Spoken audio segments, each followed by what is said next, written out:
और तीर्थ स्थान पर जाकर के आपने क्या करना है और तीर्थ से पहले आपको किन नियमों का पालन करना है जो बहुत महत्वपूर्ण है। आप यात्रा भी करते हो, कहते हो हम वहाँ भी गए हमें कुछ नहीं मिला, हम यहाँ गए हमें कुछ नहीं मिला, उसके कुछ नियम है। अगर आप तीर्थ में जाते हो तो उससे पहले आपको किन नियमों का पालन करना होगा, ये मैं आज अपने वीडियो के माध्यम से आपको बताऊंगी। जय श्री राम दोस्तों, कैसे हैं आप सब लोग। दोस्तों मैं भी ठीक हूँ।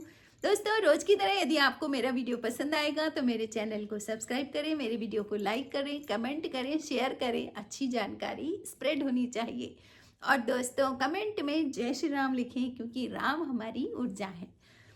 दोस्तों शुरू करते हैं आज का वीडियो की। दोस्तों सबसे पहली बात कि तीर्थ यात्रा, अगर आप तीर्थ यात्रा पर जाते हैं तो बहुत अच्छी बात है, लेकिन आपको कुछ नियम जानने बहुत जरूरी है जिनका वर्णन हमारे शास्त्रों में है कि यदि आप तीर्थ स्थान पर जाते हो, उस एनर्जी से आरूबरू होने जा रहे हो आप, है ना, तो आपको कुछ नियमों का पालन करना पड़ेगा। वो नियम कौन कौन से हैं दोस्तों। सबसे पहला नियम, तीर्थ यात्रा के दिन से 3 दिन पहले आपको दूध का त्याग कर देना है। आपको दूध नहीं पीना है। कितने 3 दिन पहले। देखिए आप अगर इस तरीके से अपने शरीर को शुद्ध करते हुए आप तीर्थ पे जाओगे ना, तो देखिए आपकी मनोकामना तो पूरी होगी होगी, लेकिन आपको उस इष्ट का आशीर्वाद प्राप्त होगा, उसकी एनर्जी आपके भीतर आ जाएगी। तो आपने क्या करना है, 3 दिन पहले आपने दूध पीना छोड़ देना है, दूध से बनी चीजें छोड़ देनी है, दूध का त्याग करना है। 5 दिन पहले, यात्रा के दिन से 5 दिन पहले तक आपने अपने बाल वाल नहीं कटवाने हैं, नाखून नहीं काटने हैं। 5 दिन पहले आपने ये सब काम इसके बाद बंद कर देना है। होता है ना, लोग कल मुझे जाना है तो आज मैं जरा हेयर कट करवा लेता हूँ, इस तरह से करते हैं। तो ऐसा नहीं करना है दोस्तों। 5 दिन पहले यानी कि आपको लगभग 1 हफ्ता पहले आपको ये सोचना है कि नेक्स्ट वीक हमको तीर्थ पे जाना है, तो अब हमने अपनी शुद्धता पर ध्यान देना है। तो दोस्तों ये काम आपने नहीं करना है। अगला, और दोस्तों यात्रा पर जाने से 3 दिन पहले आपने तेल ना लगाना है, ना खाना है। तेल का भी त्याग करना है, ना आपने अपने शरीर पर, बालों पर कहीं भी तेल लगाना है। 3 दिन पहले आपने तेल छोड़ देना है, ठीक है। उससे आपका शरीर भी शुद्ध होगा और तेल मालिश नहीं करनी है, ठीक है ना। तो ये काम आपने करना है। दोस्तों अगला है कि कम से कम 1 हफ्ते पहले आपने स्त्री प्रसंग या पुरुष प्रसंग नहीं करना है। आप अगर पति पत्नी हैं, साथ में हैं, लेकिन आपने ब्रह्मचर्या में रहना है। आपने उन नियमों का पालन करना है, अपने शरीर को शुद्ध रखना है। 7 दिन पहले से आपको ये होना है कि अब हम तीर्थ यात्रा पर जा रहे हैं। दोस्तों आप जब जाते हैं तो उससे पहले आपको हल्का फुल्का खाना खाना शुरू कर देना है। बहुत हैवी डाइट नहीं लेनी है। आपका शरीर जितना खाली रहेगा, पेट में आपका ठुसा ठुसा अन्न नहीं रहेगा, तो समझ लो कि आप उतना आप ईश्वर की एनर्जी की पात्रता ग्रहण कर रहे हो, ठीक है। तो इस तरीके से आपने यात्रा पर जाना है। अगली बात, जब आप यात्रा पर चल रहे हैं तो उस दौरान आपने कहीं भी किसी जगह भी खाना नहीं है।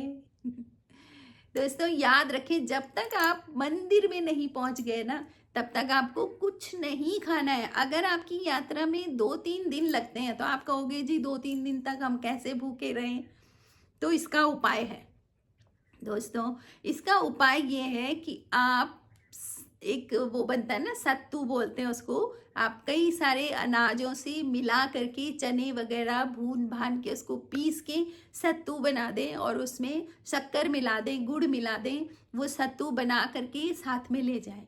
जब भी आपको भूख लगे आप 1 गिलास में पानी में सत्तू घोल करके वो पी जाएं और आपको पूरी एनर्जी मिलेगी। आपको मतलब आप बिल्कुल भी नहीं आपको महसूस होगा कि आपको भूख लग रही है। देखो क्यों, क्योंकि सत्तू में बहुत ताकत होती है। तो आप खुद से अपना सत्तू बनाएं, ठीक है, अब उसको आप खाएं। और देखो आजकल क्या हो रहा है ना कि रास्ते में आप कुछ खा लेते हैं ना, कई बार आजकल जो सुनने में आ रखा है कि लोग जूठा भी खिला रहे हैं, उसमें थूक डाल देते हैं, उसको खिलाते हैं। आपको मालूम है वो सब क्यों कर रहे हैं ये सब?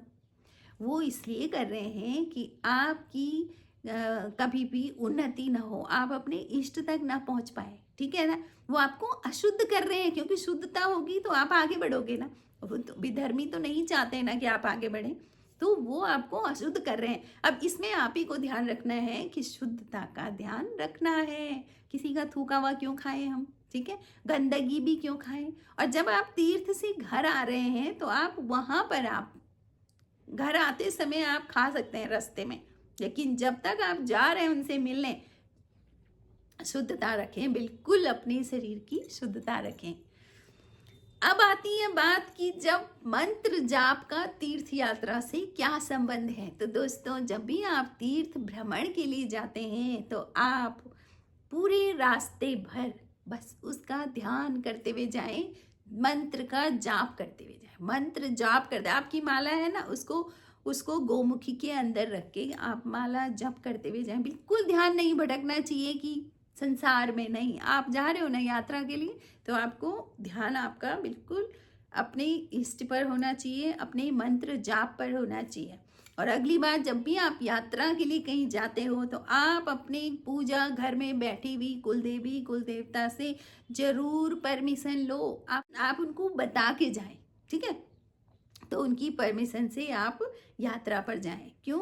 क्योंकि वरना वो भी नाराज हो जाएंगे, और वो तो आपके घर में देवता बैठे हुए हैं ना, तो उनको आपको पहले उनको बताना है और तब जाना है। तो दोस्तों, इस तरीके से आपको ध्यान देना है जब भी आप तीर्थ में जाएं।